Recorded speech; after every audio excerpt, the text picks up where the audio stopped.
គ្នាសូមស្វាគមន៍មកកាន់ Slide Hand ថ្ងៃនេះខ្ញុំនឹងប្រៀនអ្នកនរគ្នាតអំពីរបៀបនៃការប្រើប្រាស់ be used to អញ្ចឹងពីមុនយើងរៀនពី used to ឥឡូវយើងរៀនពី be used to អញ្ចឹងដំបូងយើងនិយាយពីទម្រង់របស់វាថាតើទម្រង់របស់ be used to ហ្នឹងគឺយើងទម្រង់វារបៀបម៉េចដែរអញ្ចឹងចំពោះប្រយោគស្របគឺយើងប្រើ subject បូកជាមួយនឹង be បូកជាមួយនឹង used to បន្ទាប់មកយើងបូកជាមួយនឹង verb ing ឬមួយក៏ noun ហើយ be ហ្នឹងគឺវាអាចជា am is are was ឬក៏ were អញ្ចឹងយើងអាចមកឧទាហរណ៍ខាងក្រោមនេះបាន she is used to the cold weather អញ្ចឹង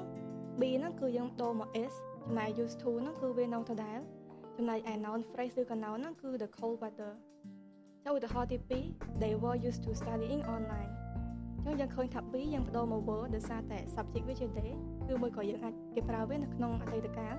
ហើយចំណែកឯ used to គឺវានៅដដែលចំណែកឯ verb គឺ verb ing មានន័យថា studying អញ្ចឹងបន្ទាប់មកយើងនឹងនិយាយពីការប្រើប្រាស់របស់វាអញ្ចឹងថាតើយើងប្រើ be used to ដល់របៀបម៉េចប្រើវានៅពេលណាអញ្ចឹង be used to គឺយើងអាចប្រើវាបានទាំងក្នុងអតីតកាលបច្ចុប្បន្នកាលជាមួយនឹងអនាគតកាលប៉ុន្តែជាទូទៅគេតែងតែប្រើវានៅក្នុងអតីតកាលឬមួយក៏បច្ចុប្បន្នកាលអញ្ចឹងមានន័យថាគេប្រើវានៅក្នុងបច្ចុប្បន្នកាលហើយនិងអតីតកាលច្រើនជាងអញ្ចឹងថាតើយើងប្រើវានៅពេលណាអញ្ចឹងយើងប្រើ be used to ហ្នឹងនៅពេលដែលយើងស៊ាំជាមួយនឹងអីមួយឬមួយក៏ព្រឹត្តិការណ៍ណាមួយទម្លាប់អីមួយគឺយើងស៊ាំអស់ហើយឧទាហរណ៍ថាពីមុនយើងអត់ស៊ាំទេប៉ុន្តែឥឡូវយើងស៊ាំជាមួយនឹងរឿងហ្នឹងអញ្ចឹងយើងប្រើ be used to អញ្ចឹងយើងអាចកន្លែងមកឧទាហរណ៍បាន I am a teacher so I am used to speaking in front of people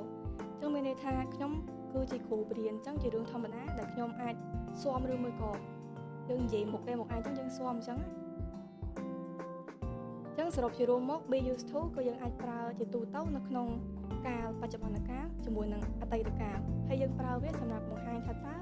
យើងនឹងស៊ាំជាមួយសកម្មភាពអីមួយហើយអញ្ចឹងវីដេអូមានតែប៉ុណ្្នឹងទេបើសិនជាគ្នាយើងមានចម្ងល់អីអាចសួរក្នុង comment បាន